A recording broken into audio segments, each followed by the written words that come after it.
Baik, selamat siang. Assalamualaikum warahmatullahi wabarakatuh. Perkenalkan saya Muslim dari Praba Engineering Service. Terima kasih banyak untuk Mas Maulana kebetulan mengundang kami untuk melakukan paparan terhadap bagaimana caranya mengoptimalisasi penggunaan Revit. Jadi di Petrosi mungkin berbeda dengan konstruksi struktur pada pekerjaan jalan. Ada beberapa yang custom seperti mungkin atau konveyor dan lain-lain. Nah, itu bagaimana nanti optimalisasi dari penggunaan Revit-nya sendiri. Nah, saya selaku moderator telah menghadirkan trainer kita yang biasa mengajar Revit. Kita ada banyak sekali trainer, sekitar 6-7. Kebetulan beberapa saat ini standby. Semua sudah ada, jadi langsung saja saya persilahkan untuk Adinda mempresentasikan mengenai paparan bagaimana optimalisasi dan penggunaan Revit terkait sama BIM dan software-software yang mendukung untuk pekerjaan lainnya. Terima kasih, waktu dan tempat saya persilakan. Terima kasih Pak Musi. Assalamualaikum warahmatullahi wabarakatuh. Waalaikumsalam warahmatullahi wabarakatuh. Waalaikumsalam warahmatullahi wabarakatuh. Baik, sebelumnya izinkan saya memperkenalkan diri terlebih dahulu, Bapak dan Ibu sekalian. Nama saya Adinda Rahmatia. Saya di Praba Engineering Service merupakan salah satu trainer untuk software Revit. Nah, pada kesempatan siang hari ini, izinkan saya untuk sedikit memaparkan apa sih itu BIM atau Building Information Modeling. Ya, Bapak-bapak sekalian sudah terlihat tampilan share screen saya? Ya, baik. Baik, sebelum masuk ke overview Revit, apa saja yang ditawarkan oleh software Revit itu, sedikit saya mungkin memperkenalkan apa sih Building Information Modeling atau BIM yang saat ini sangat marak kita kenal di dunia konstruksi, seperti itu. Mungkin sebelumnya kita coba lihat dulu kilas balik evolusi desain di dunia konstruksi. Mungkin dari zaman dulu kita sudah melakukan desain dengan metode pencil and paper, di mana metode ini pastinya sangat menghabiskan waktu untuk proses drafting. Nah, lalu seiring berjalannya zaman dan teknologi, muncullah software-software yang sudah mempermudah kita untuk desain, yaitu software yang menghasilkan 2D CAD. Nah, seiring berkembang lagi, muncullah software yang sudah mendukung untuk penggambaran desain secara 3D geometri, sehingga semakin mempermudah kita untuk proses desain. Nah, namun sekarang, di era sekarang kita sudah ada di era yang namanya Building Information Modeling. Apa itu BIM atau Building Information Modeling? Nah, yaitu BIM ini bukan sebuah software, melainkan BIM ini adalah sebuah proses yang diawali dengan 3D Intelligent Modeling. Apa itu 3D Intelligent Modeling? Yaitu model yang kaya akan informasi di dalamnya. Jadi, BIM ini menitikberatkan pada informasi dari sebuah model, di mana model ini nantinya akan mempermudah baik kita dari misalnya untuk kontraktor, penyedia jasa layanan, konsultan maupun owner untuk melakukan koordinasi, simulasi, serta visualisasi. Nah, dalam hal ini tentunya akan mempermudah pekerjaan baik itu dari segi bangunan infrastruktur, bangunan gedung, untuk proses perencanaan sebuah konstruksi, pembangunannya, lalu sampai ke tahap maintenance-nya. Seperti itu. Saya coba sedikit komparasi apa sih perbedaannya di era sebelum adanya BIM dengan sekarang sudah ada yang namanya BIM. Nah, kalau misalnya kita istilahkan dengan metode konvensional, kita menggambar sebuah desain itu dengan secara terpisah. Maksudnya misalnya kita menggambarkan tampilan plan itu tersendiri, tampilan potongan, tampilan detail itu kita gambar terpisah. Sehingga pada saat proses desain itu jika terjadi perubahan, kita melakukan perubahan itu satu persatu bertampak. Nah, disinilah banyaknya kita menghabiskan waktu untuk proses untuk perubahan tersebut. Sedangkan sekarang jika kita sudah mengimplementasikan BIM, jadi dari satu desain, dari 3D model, kita sudah mendapatkan semua view dari model tersebut secara otomatis. Misalnya untuk tampilan plannya, dan potongannya, sampai nanti mengeluarkan volume dari bangunan tersebut, kuantiti volumenya. Dan itu saling tergenerate satu sama lain. Jadi jika ada perubahan di satu sampah, akan secara otomatis berubah di informasi yang lainnya. Seperti itu. Nah, lalu untuk komparasi lainnya yaitu di sisi koordinasi. Mungkin kalau secara konvensional, saya contohkan di sini untuk bangunan gedung, untuk mengetahui kalau misalnya ada tabrakan antar disiplin struktur, arsitek, maupun MEP, itu kita menumpuk gambar atau superimpose gambar CAD di satu gambar seperti ini. Nah, kalau secara konvensional ini mungkin agak sulit untuk mengidentifikasi place-nya itu di mana, lalu posisinya seperti apa, seperti itu. Sedangkan karena kalau kita sudah mengimplementasikan BIM, karena dia sudah basicnya dari 3D, itu mempermudah kita untuk mengidentifikasi kelas antar disiplin atau tabrakan antar disiplin itu posisinya di mana, berada di grade berapa, level berapa, lalu yang terjadi tabrakan itu antara komponen arsitek apa dengan MEP apa, seperti itu. Bisa kita identifikasi dengan lebih mudah.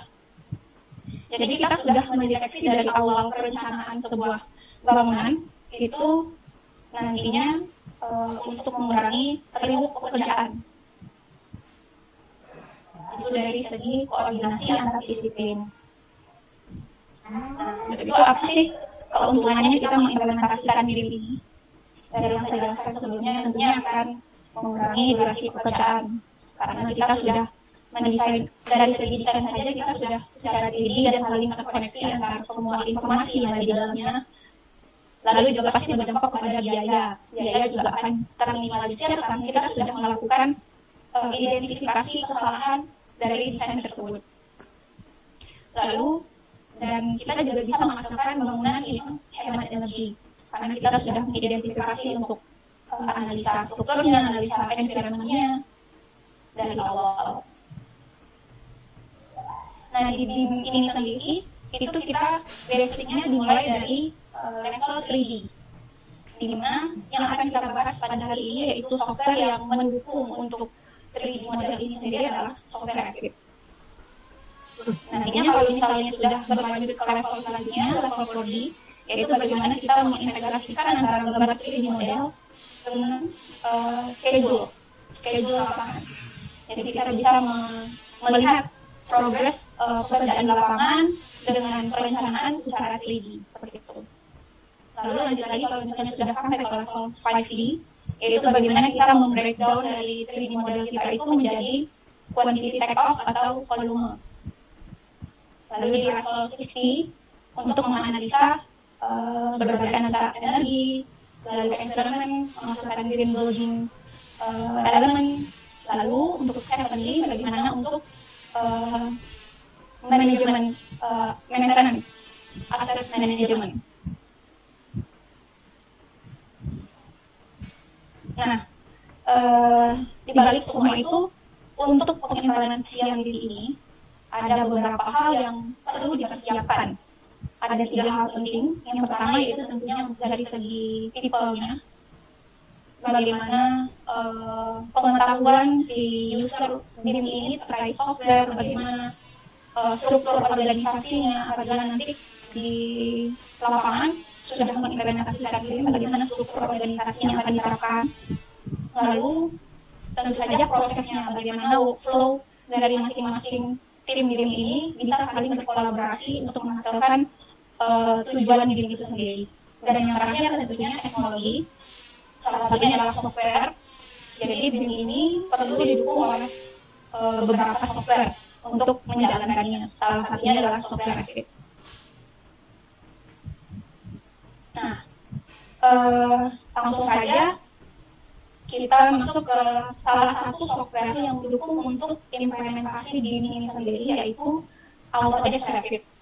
Jadi Revit ini adalah salah satu software untuk permodelan 3D di mana software ini mendukung untuk permodelan 3D untuk disiplin struktur, dan MEP.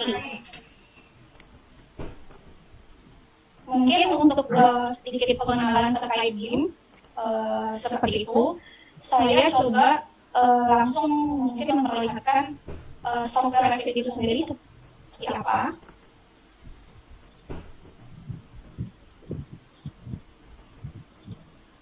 Sebelumnya, bapak-bapak sekalian di sini sudah ada yang pernah menggunakan software Revit?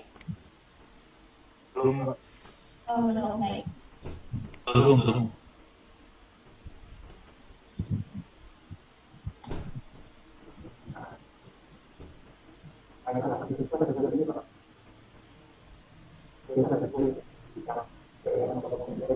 Nah, jadi seperti ini Pak, untuk gambaran dari software Revit ini sendiri.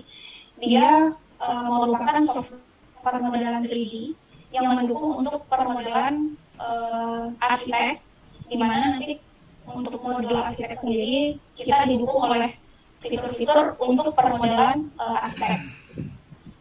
Nah, yang kedua mendukung juga untuk permodelan struktur, di mana di dalamnya juga didukung oleh fitur-fitur untuk permodelan struktur, seperti ada balok, kolom, lalu untuk rangka baja, beserta sambungannya, lalu fondasi, penerangan, dan komponen-komponen struktur lainnya.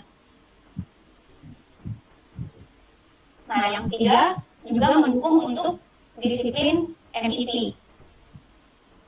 Di Revit sendiri juga mendukung fitur-fitur untuk kebutuhan permodelan MEP, mulai dari HVAC, mechanical, plumbing dan piping, electrical.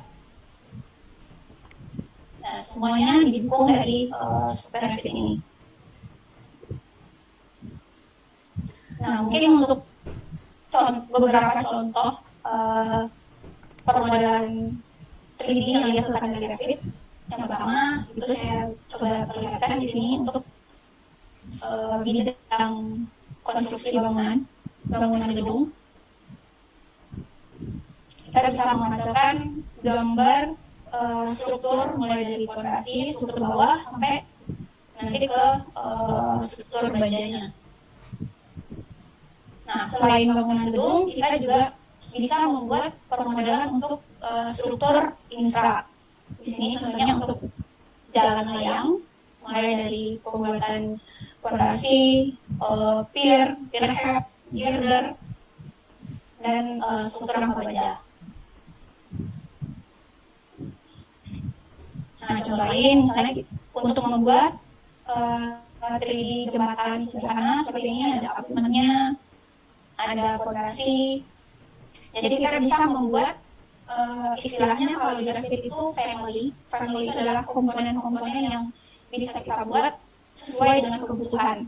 Misalnya mau membuat permodelan fondasi telapak, abutmen, dan lain-lain.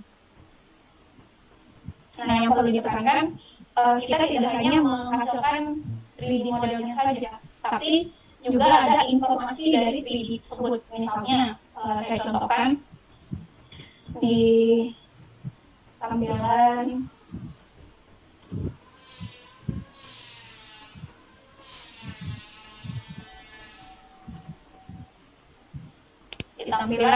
balok ini, apabila kita klik atau kita select satu komponen, itu akan muncul informasi dari komponen tersebut, misalnya dimensi dari komponennya, lalu lokasinya berada di lantai berapa, lalu misalnya materialnya apa, itu bisa kita setting, lalu panjang, volume, dan elevasinya itu bisa kita munculkan, di mana antara informasi dan pemodelannya ini saling terintegrasi satu sama lain. Jadi jika kita lakukan perubahan di 3D modelnya, secara otomatis di informasi bangunannya juga akan ikut berubah.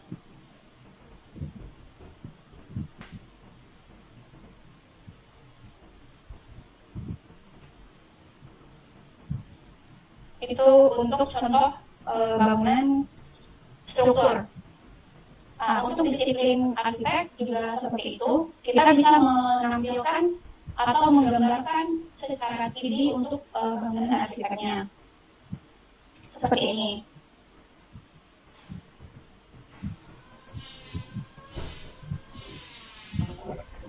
Boleh bertanya ya? Nanti Ya, Pak, silakan, mohon Pak. maaf, nanti setelah selesai akan kita ini buka pertanyaan semua. Oke. Ya, tunggu sebentar, Oh, ya. biar selesai dulu, Ya. sedikit lagi kok. Ya, sedikit lagi. Ya, seperti itu. Lebih kurang sama sih kalau arsitek. Berarti di sini lebih fokus untuk melakukan pemodelan komponen-komponen arsitektural. Lalu yang terakhir contohnya untuk 3D MEP. Nah, 3D MEP, di mana di modul ini kita didukung untuk mempermodelkan komponen-komponen MEP, di mana proyek MEP-nya ini bisa dikolaborasikan dengan model arsiteknya, model strukturnya. Jadi mempermudah kita dalam melakukan identifikasi, misalnya kalau misalnya sudah secara gambar 3D ini kan lebih mempermudah kita kalau misalnya ada tabrakan antara komponen MEP dengan arsitek. Karena kita bisa istilahnya melingkan gambar arsitek sebagai referensi kita menggambar MEP. Nah, dari gambar 3D-nya bisa menghasilkan gambar shop drawing seperti ini beserta detail-detailnya. Nah, kalau misalnya mau dimunculkan 3D detailingnya juga bisa ditampilkan. Nah, dan yang terakhir itu dari setiap pemodelan arsitek, MEP maupun struktur, secara otomatis kita bisa mengeluarkan volume masing-masing komponennya. Di sini salah satunya saya contohkan mengeluarkan volume untuk balok. Jadi dari pemodelan yang sudah dibuat bisa dikeluarkan informasi yang kita butuhkan. Misalnya kita butuhkan size balok sekian, itu nanti volumenya berapa. Lalu cost-nya juga bisa dikeluarkan. Lalu misalnya estimasi untuk rebar-nya juga bisa otomatis dikeluarkan dari software ini.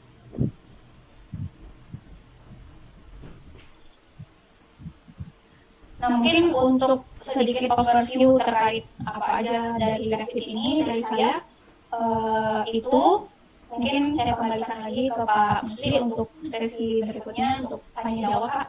Baik, terima kasih banyak paparannya Dinda. Selanjutnya adalah sesi tanya jawab, silakan bisa langsung dimulai apa yang tadi sudah disampaikan, langsung ditanyakan atau mungkin ada kasus yang pengen ditanyakan yang terkait sama pekerjaan detail di lokasi Bapak Ibu sekalian, bisa juga boleh ditanyakan, silakan. Apakah speakernya sudah bisa langsung hidup? Coba dites dulu, siapa yang mau tanya dulu, silakan. Pak, saya Sudirman. Ya, silakan Pak Sudirman. Ya, saya mau pertanyaannya perbedaan untuk kita memulai melakukan penggambaran dari Revit ini dengan yang sudah kita pakai dengan S3D, itu perbedaannya apa aja ya untuk tahapnya gitu? Karena kalau di S3D sudah bisa kan ada kita harus setting apa sih namanya mungkin koordinatnya gitu. Jadi untuk memposisikan dalam itu kan harus ada yang di setup dulu ininya. Di Revit ini apakah kita melakukan penyetapan dulu atau setting dulu terus baru kita bisa melakukan penggambaran gitu? Maksudnya Dazu, database itu Dazu. Bukan database, jadi kayak bikin dirinya dulu. Gitu. Jadi startup untuk penggambarannya itu gitu. Kalau database saya rasa mungkin sama banyak korelasinya. Ya, Jadi untuk memulai kita ini kalau di itu, jadi apakah kalau di AutoCAD kan kita bisa sembarangan aja garis dulu, nanti baru kita posisikan koordinatnya nanti sesuai dengan mana. Cara penggambaran dari Revit ini apakah mirip dengan model AutoCAD atau dengan model S3D yang sudah kita pakai? Baik, terima kasih, silakan Adinda langsung jawab aja. Perbandingannya. Ya, Ini bisa baik, Pak. diperhatikan. Iya, baik. Untuk di Revit sendiri, untuk starting project-nya, itu kita mulai dari setting grid dan level, Pak. Jadi kita mulai dari komponen datum, yaitu membuat garis bantu grid dan level untuk elevasinya. Jadi mungkin hampir sama software yang Bapak pakai. Jadi kita setting dari koordinatnya dulu, yaitu membuat grid dan elevasi. Nah, di mana kita bisa membuat grid dan elevasi itu langsung di Revit-nya, atau benar-benar dari awal kita set di Revit, atau misalnya kita punya referensi dari sudah ada gambar grid dari AutoCAD sebelumnya, itu bisa dipakai di Revit sebagai referensi grid dan elevasi. Jadi di sini ada tab insert namanya, di mana tab insert ini mendukung kita untuk melakukan link file format lain ke dalam Revit. Salah satunya adalah AutoCAD. Jadi kalau kita misalnya sudah punya referensi denah dari CAD yang sudah ada grid-nya, itu bisa dijadikan acuan kita untuk menggambar di Revit ini, Pak. Kalau kita mulai dari nol misalnya Mbak. Kalau kita mulai dari nol misalnya dari startupnya mulai dari Revit itu sebenarnya di di atau di mana gitu Mbak, sekedar ini aja. Kita langsung melakukan penggambaran gitu ya Mbak ya? Iya, betul Pak. Langsung penggambaran di Jadi Revit-nya. udah ada di sini. Betul. Contohnya gini Pak, arsitek di sini ya. Lalu di sini ada grid. Contohnya seperti ini. Kalau manual benar-benar dari awal dari Revit-nya membuat ini. Ya, secara umum Ini ini bisa bisa. berdasarkan ini ya? Iya, betul. Oke. Nah, seperti itu Pak, kurang lebih kalau misalnya dari awal Pak. Oke.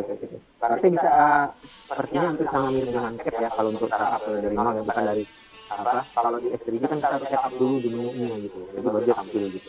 Kalau ini Iya. langsung di icon. Oke, Iya, betul Pak. cukup menusin dulu. Baik, silakan ada yang mau tanya yang lain? Mesti gimana dong Pak? Silakan. Kalau untuk training sendiri Pak, kalau dari ACS itu urutannya sampai dari mana sampai mana ya Pak nanti? Kalau misalkan ada kita lakukan training gitu. Urutan prosesnya. Iya Pak, artinya yang akan disediakan dari Prata itu kita materinya apa aja gitu, sehingga kita apakah dari 0 sampai MTO sampai draft atau seperti apa gitu. Betul. Jadi training 2 hari itu benar-benar dari basic, seperti memulai koordinat tadi, mengenal awal banget, itu 2 hari itu sudah jadi model, plus quantity, masuk pop, dan lain-lain itu sudah komplit. Dan sebenarnya kita juga sudah punya video tambahan, jadi nanti setelah training harus memang tidak bisa instan mahir, harus terus diulang. Nah, kita bantu juga lewat grup. Tapi di 2 hari itu sudah full, misalnya struktur itu sudah komplit, dan arsitek cuman memang tidak bisa 2 hari itu tiga-tiganya dapat, struktur, arsitek atau MEP, karena memang materinya cukup banyak gitu. Mungkin Dinda mau menambahkan? Iya, betul seperti itu. Jadi kalau dari pengalaman sebelumnya, kita 2 hari itu, misalnya di hari pertama kita struktur, kalau untuk disiplin struktur, misalnya struktur bangunan gedung. Lalu misalnya untuk hari kedua, untuk struktur bangunan jembatan, misalnya gitu. Jadi kita fokus untuk melakukan permodalan struktur bangunan gedung dari pertama sampai mengeluarkan nanti terakhir yaitu volume dan memasukkan gambar ke dalam kop gambar. Begitupun dengan hari kedua. Dan itu sih Pak. Berarti untuk struktur ini 2 hari gitu ya, untuk arsitek 2 hari, untuk MEP 2 hari gitu Pak? Betul. Oh. Silakan, ada yang mau tanya lagi? Satu harinya itu full day berarti Pak ya? Iya, biasanya kita training jam 8 sampai jam 5 sore, jadi harus benar-benar fokus. Lebih bagus. Ya harus berturut-turut Pak. Ya, silakan Pak. Harinya harus berturut-turut atau bisa jadi kan misalnya hari pertama itu kita kan hari itu mungkin kita langsung ke hari kedua diisi dengan apa ada penurunan kabar, jadi kita bisa latihan dulu kumpulin banyak masalah gitu kan. Yang berikutnya mungkin dijadwalkan di hari kapan gitu kan, akhirnya kita udah kumpulin tuh Boleh. masalah kita gitu kan. Kita kan baru hari berikutnya kita juga banyak tuh udah file terlalu banyak kan, udah banyak juga masalah kita itu bisa Pak. Boleh, lebih bagus seperti itu, jadi langsung aplikatif. Jadi kadang kalau kita ditrainingkan dari A sampai Z, baru mengerti, tapi nanti ketika dipakai di aplikasi di lapangan itu mulai mahir. Nah, kalau mau sistem begitu bisa sehari kita kasih prolog dan awal dulu, kumpulkan materinya lebih bagus. Setelah kumpul, kirim ke kami dulu, kami evaluasi, baru kami siap minta oke, hari berikutnya kita ketemu, ya, akan kita bahas segini-segini, kayak gitu juga. Kami juga siap, nah peserta juga lebih siap, itu lebih bagus juga. Bisa seperti itu. Kita fleksibel. Untuk ini Pak, saya mau tanya lagi. Silakan. Untuk Revit ini kita dapat training di database nggak Pak? Misalkan kayak membuat family gitu, atau seperti apa namanya proses ekspor impor dari Revit ke istilahnya Revit ke software lain, dan terus terhadap di Revit sendiri kan itu ada istilahnya kayak material database-nya gitu. Dapat nggak Pak itu? Gitu? Oke, silakan Dinda dijawab. Jadi nanti untuk trainingnya Pak, kita memang nanti mengajarkan mulai dari pembuatan family atau komponen-komponen terkait bangunan yang akan kita buat. Jadi nanti diajarkan bagaimana membuat custom family, misalnya kalau misalnya by request dari bapak-bapak sekalian terkait case di lapang di perusahaan bapak, misalnya bikin komponen ini, jadi kita belajar di membuat 3D komponen tersebut. Lalu untuk ekspor ke software lain, kalau misalnya dibutuhkan nanti bisa kita ajarkan sesuai dengan kebutuhan. Nanti kita akan jelaskan bisa atau tidaknya gitu, kita akan bahas di training. Ya, Ya, silakan. Menurut saya gini Pak Maul, barangkali kan ini kan perusahaan apa namanya ya tadi ya? Praba Engineering Service. Iya, barangkali Praba Engineering Service ini kan sudah punya paket-paket training barangkali seperti itu ya. Barangkali ada paket training khusus buat administrator, ada paket training khusus buat common user gitu ya. Dan ini juga mungkin ada kelas-kelasnya, ada level-levelnya dari mulai basic sampai dengan advance kan barangkali begitu. Nah, kalau boleh di-share ininya aja Pak, silabusnya untuk masing-masing kelas gitu ya Pak ya. Jadi kita bisa memilih nih kira-kira training seperti apa yang paling efisien buat kita gitu Pak, termasuk dengan cost-nya yang Bapak tawarkan barangkali seperti itu Pak. Baik, terima kasih. Secara umum untuk kelas yang kita adakan ada dua, yaitu namanya BIM 360, itu administrator tapi bersifat untuk posisi BIM user. Jadi dari Revit struktur, Revit arsitek, Revit MEP, lalu ada Civil 3D, itu dia berfungsi sebagai koordinator dan mengolah database, mengkoreksi atau menganalisa. Sedangkan untuk Revit sendiri hanya ada kelas operasionalisasi. Jadi mulai dari awal membentuk model, membangun sebuah bangunan sampai mengeluarkan quantity dan COP semacam itu Pak. Cuman dua kelas saja, kelas operasional dan kelas lain namanya BIM 360, tapi itu customize hanya untuk pemegang database, bukan untuk sistem operasi dan penggunaan seperti itu Pak. Oke baik Pak, kalau boleh di-share silabusnya Pak. Baik, nanti kita kirimkan untuk BIM 360-nya. Baik, oke, terima kasih Pak. Silakan. Dari saya Pak, Ya, silakan. mau tanya sistem license Revit ini apakah sama dengan AutoCAD gitu Pak? Jadi kalau kita misalkan udah buka license Revit bisa Windows-nya gitu, berkali-kali gitu. Soalnya kalau di sistem S3D ya, yang saya tahu itu satu kali kita buka itu satu license gitu. Atau gimana Pak? Tolong jelaskan Pak. Ya, Praba Engineering ini vendor training apa vendor training? Bukan vendor Revit kan? Ya, ini hanya fokus di bidang training teknik sipil, tapi memang berkawan dengan dealer-dealer. Jadi kalau ada dealer kita arahkan nomornya ini, hubungi ibu ini. Nah, kebetulan untuk beberapa outdesk ini ada yang beli multi user dan single user. Nah, bisa juga kalau single user memang hanya dipakai untuk satu komputer, tapi kalau beli suite yang satu pakai untuk Revit, yang satu untuk Civil 3D itu bisa gitu. Cuman ya memang Civil 3D 1, Revit 1 atau 3D Max 1 seperti itu kalau single user seperti itu Pak.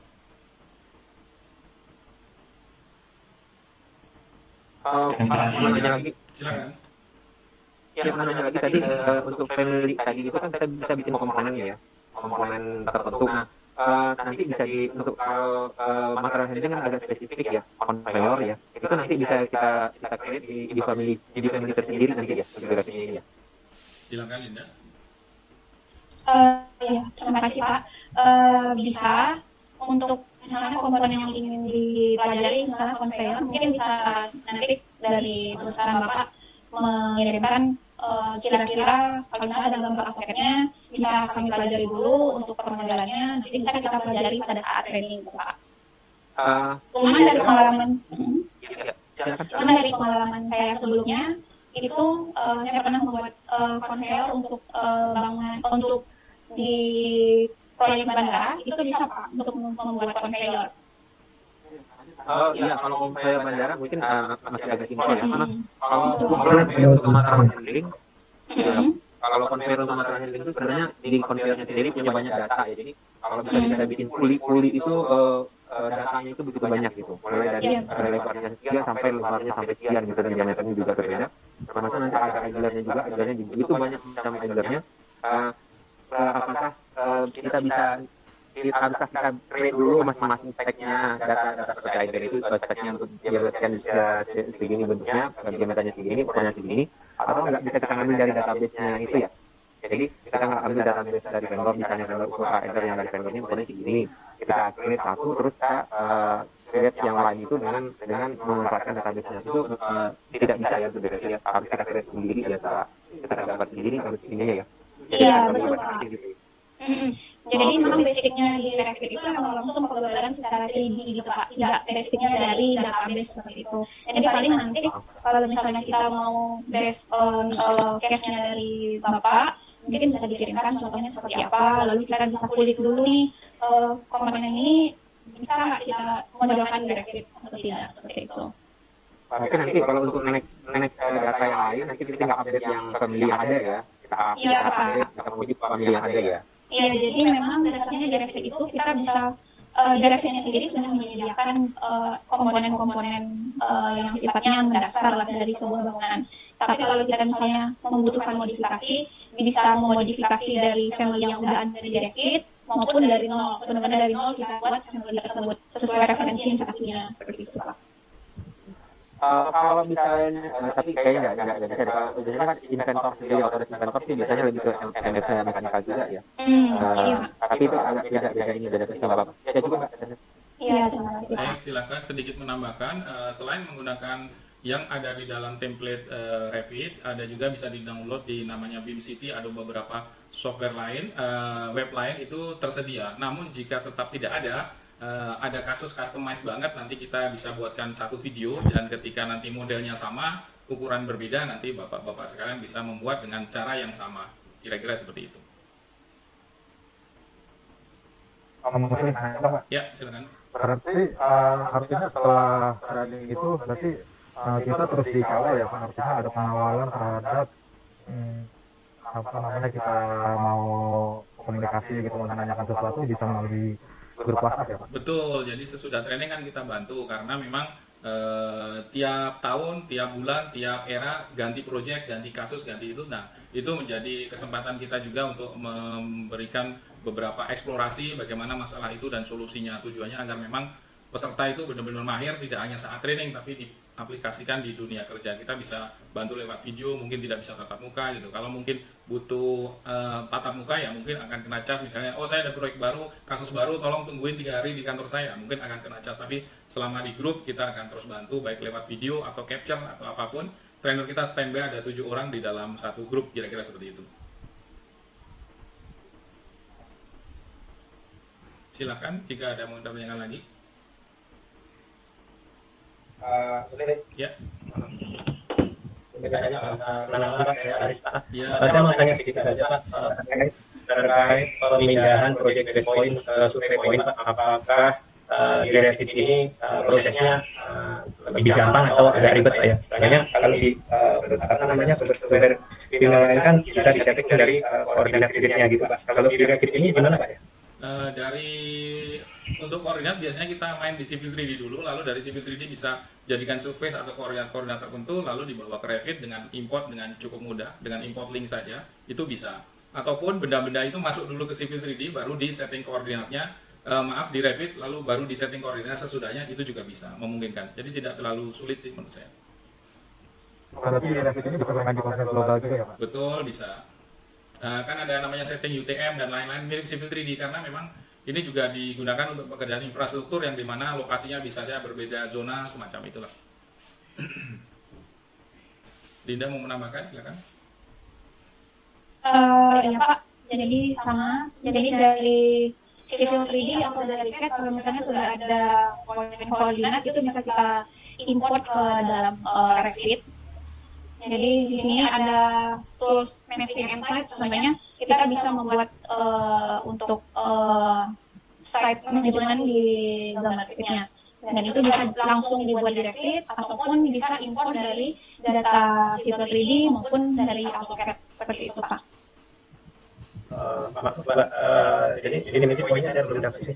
Jadi maksud saya kita kan kalau bisa menggambar sesuatu building gitu ya. Kadang-kadang kita kalau lihat kelasnya itu masih lokal gitu ya. Tapi kita pengen memindahkan ke base point aslinya ke koordinat survei. Nah itu yang dipindah itu cukup gede aja atau kita select pembangunan itu kita pindah ke koordinat globalnya gitu. Nah prosesnya gimana tuh? Mungkin bisa di sini Pak, apa yang dimaksud seperti ini. Jadi kita bisa men-setting location dari location weather and site di sini. Jadi bisa di search di sini poin koordinatnya seperti itu. Mungkin sedikit saya tambahkan, gini misalnya Bapak punya bangunan gedung berbentuk kotak. Nah, di koordinatnya masih di 0,00, sedangkan Bapak mau pindah ke ZTM misalnya WGS 51 yang Jakarta misalnya, kan kayak gitu ya. Nah, kita butuh titik satu acuan di pojoknya minimal 2. Nah, nanti di setting di pojoknya itu bisa di setting koordinat. Tapi memang karena di sini memang berbasis ini struktur, jadi setelah satu di setting itu nanti yang lain tinggal di rotate saja seperti itu. Ada butuh titik base point acuan baik di kiri kanan atau sudut manapun untuk disetting dahulu Pak. Nah kalau seperti yang terlihat ini kan masih 00, nah itu kita bisa masukkan. Nah ujung lainnya itu harus diselect semua, nanti di rotate atau di move ke lokasi-lokasi yang sudah ditentukan semacam. Mirip AutoCAD. Ya itu maksudnya. Termasuk rule-nya Pak ya, bisa di set langsung dari situ. Termasuk apa? Kurang jelas Maaf. Rule-nya. Posisi angle-nya Pak. Oh sudutnya ya. Ini Pak bisa. Ya. Ini bisa di setting Pak. Semua Itu bisa dalam satu bangunan 3D begitu dipindah lepas-lepas enggak Pak? Kita harus ngatur ulang atau persis sama sebelum kita pindah. Sudah ada kasus begitu belum sebelumnya? Maksudnya gini Dinda, misalnya satu bangunan sudah ada MEP-nya, sudah ada kolomnya, dan itu sudah dibuat di tempat yang berbeda, dan tadinya koordinatnya 00. Apakah di sini itu satu demi satu kita rotate atau bisa langsung ke semuanya? Silakan dijawab. Jadi kalau misalnya file Revit-nya itu misalnya file Revit struktur, MEP sama arsitek dibedakan, itu merubah koordinatnya satu-satu per file. Tapi kalau misalnya digabung semua penggambaran di satu file, itu langsung semuanya ikut untuk base point-nya Pak. Seperti itu Pak, terima kasih. Jadi tergantung kompleksitas 3D modelnya sih Pak. Nah, kira-kira seperti itu. Ada ini, Ya, silakan. apa yang barusan dibahas mengenai file ya, manajemen filenya. Dan ada batasan size untuk filenya itu sendiri untuk masing-masing disiplin gitu. Misalkan arsitek dibedakan satu file sendiri, sipil satu sendiri, MMP satu sendiri. Nah itu ada batasannya untuk file-file tersebut. Kayak misalnya batasan size atau kenapa harus dipisahkan gitu, apakah karena masalah pemisahan akses atau karena memang ada batasan size. Bisa dijelaskan sedikit mungkin? Silakan. Iya, baik Pak, terima kasih. Kalau itu berdasarkan pengalaman, itu tergantung spek komputernya Pak, dan kompleksitas dari bangunannya. Jadi kalau misalnya nanti gambar arsitek, struktur, sebenarnya di Revit-nya tidak ada acuan ukuran, cuma tergantung pada spek laptopnya. Kalau misalnya requirement-nya sih minimal 4 GB yang untuk RAM-nya. Tapi itu yang berdasarkan yang saya rasakan, itu kalau misalnya kompleksitas bangunannya sudah di atas 3 lantai, misalnya seperti itu akan sangat berat sampai ke pendetailan tulangan, lalu ke volume seperti itu. Jadi kalau batas size-nya berapa gitu nggak ada sih di Revit, cuman tergantung pada spek komputernya seperti itu. Baik, terima kasih. Lebih ke nanti lebih ke pada jadi lebih ke pada speed si komputer itu sendiri ya. Iya, betul Pak. Jadi kalau misalkan sudah kompleks itu lebih bagus itu dipisahkan berdasarkan disiplin. Iya. Kalau untuk nanti kita dapat kolaborasi nggak Pak? Ada kolaborasi Pak? Artinya kan nanti misalkan orang FMSC sendiri, orang CS sendiri, gitu. Nah itu apakah nanti pada tahap kompensasinya dalam satu layout itu kita dapatnya trainingnya? Oke, jadi training materi struktur itu dapat nggak saya terkoordinasi dengan MEP seperti itu maksudnya ya Mas ya? Ya ada, jadi kan kalau Revit itu setahu saya ada master dalamnya ya, master file gitu untuk mengakomodir semua file ini menjadi satu ya, kolaboratif ini sisanya ada. Ya. Gitu. Kita dapat training nanti prosesnya Ya. itu. Ada, silakan dijelaskan Dinda. Ya, baik Pak. Mungkin untuk tab kolaborasi ini memang di Revit itu mensupport untuk istilahnya work sharing. Jadi menggambar secara bersamaan dengan sinkronisasi file sentral ke server seperti itu. Jadi ini sifatnya masih antar jaringan yang sama atau LAN. Jadi nanti pengguna Revit ini bisa mengkroyok sebuah proyek secara bersama-sama. Syaratnya antar jaringan yang sama seperti itu Pak. Nanti mungkin bisa pas di training itu kita mencontohkan contoh sederhananya saja untuk beberapa user seperti itu. Jadi begitu misalnya satu user melakukan perubahan, begitu dia synchronize ke server, nanti user yang lainnya bisa mendapatkan updating dari perubahan di user pertama seperti itu Pak. Nanti dijelaskan untuk setiap tab yang ada di Revit ini, nanti dijelaskan Pak. Ya, baik, terima kasih. Begitu kira-kira Mas. Mau nanya saya. Halo. Ya, silakan Pak Andre. Ya, Andre ya. Saya mau nanya masalah file format. Itu kan ada yang saya baru tahu tuh IFC ya. Kemudian Revit ini nanti filenya formatnya apa tetap DWG atau apa? Terus kemudian misalnya dari Revit dipindah ke Navisworks itu apakah masih dalam file Revit-nya itu atau bagaimana? Oke, silakan langsung dijawab Dinda. Ya baik Pak, terima kasih. Untuk format file dari Revit ini sendiri yaitu .rpt untuk proyeknya. Untuk family atau komponen itu formatnya .rfa. Namun dari format yang dari format Revit itu sendiri, kita bisa ekspor dia ke berbagai format lain seperti CAD, lalu IFC untuk Universal Unit Format bisa ke IFC. Kalau misalnya nanti kita mau kolaborasikan software Revit ini dengan software lain di luar Autodesk seperti Tekla atau software yang di luar Autodesk lah pokoknya, kita bisa menggunakan ekspor IFC. Lalu contohnya untuk ke Navisworks tadi yang Bapak sampaikan, kita perlu ada kebetulan di tempat saya ini belum muncul, ada nanti ekspor to NWC dan NWD seperti itu, tapi perlu ada installan sendiri, install add-on seperti itu. Nanti akan muncul tambahan tools di sini, ekspor to NWC atau NWD, di mana itu adalah format dari Navisworks. Atau dari Navisworks-nya sendiri kan dukung untuk langsung append berbagai format file, salah satunya yaitu Revit seperti itu Pak. Baik, ya, karena mesinnya bukan AutoCAD, jadi memang agak sedikit jauh dengan AutoCAD dan outputnya bukan DWG tapi RPT seperti itu Pak. Silakan. Jadi IFC itu untuk ke luar Autodesk ya, untuk program Autodesk.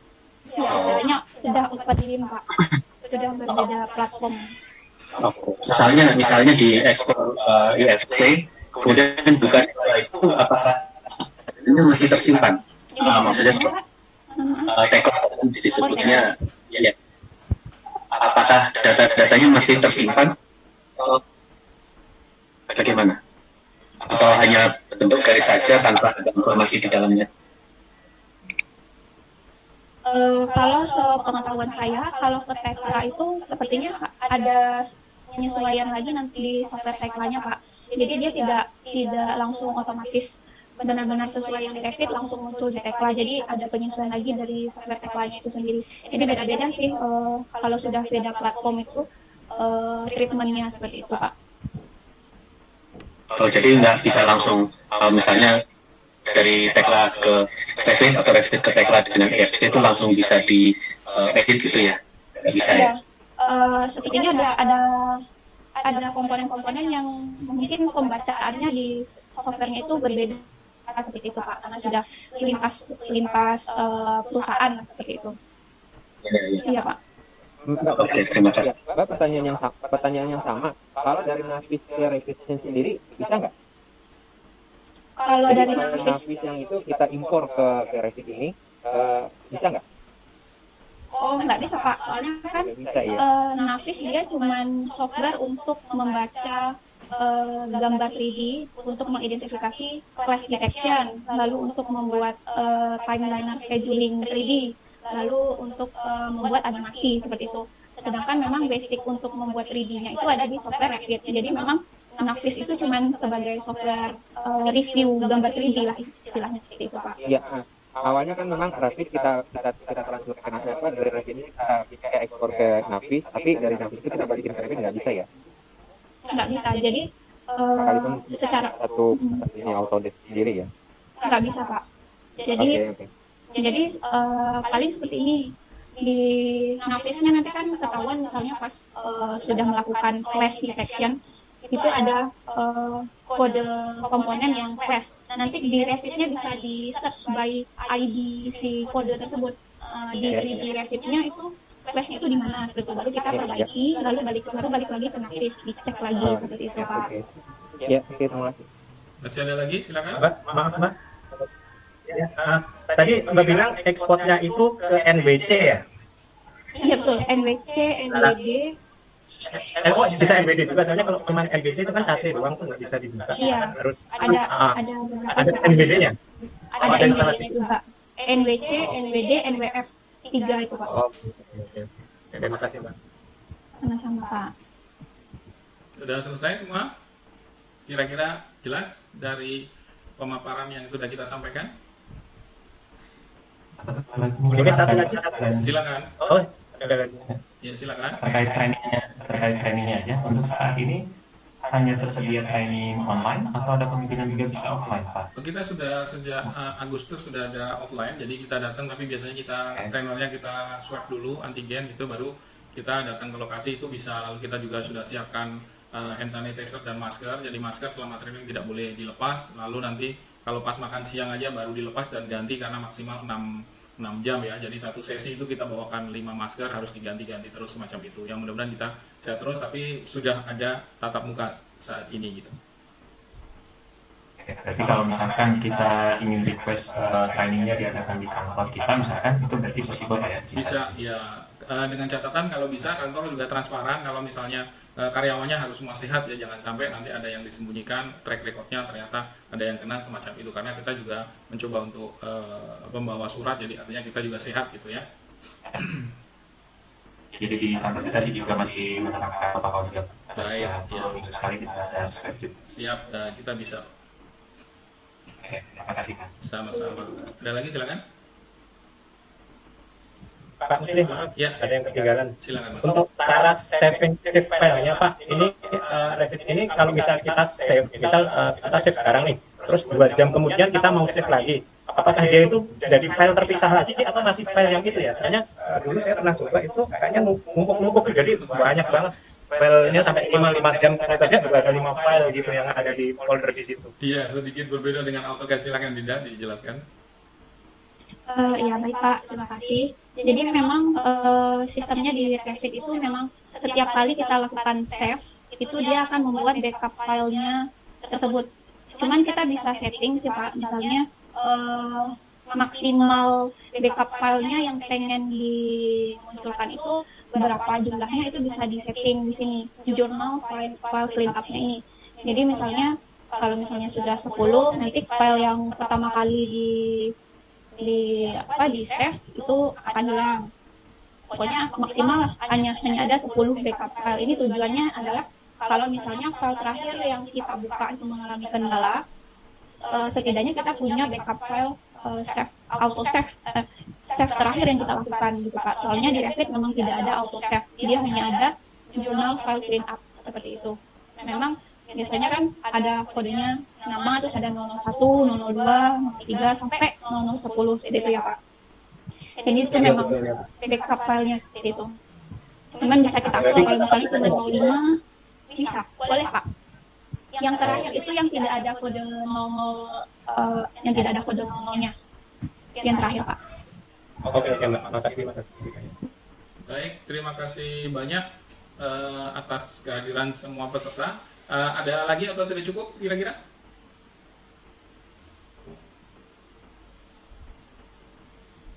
Sudah. Mungkin ini aja Pak yang silabus tadi, mohon kalau ada bisa dikirimkan. Oh baik, untuk yang BIM 360 ya?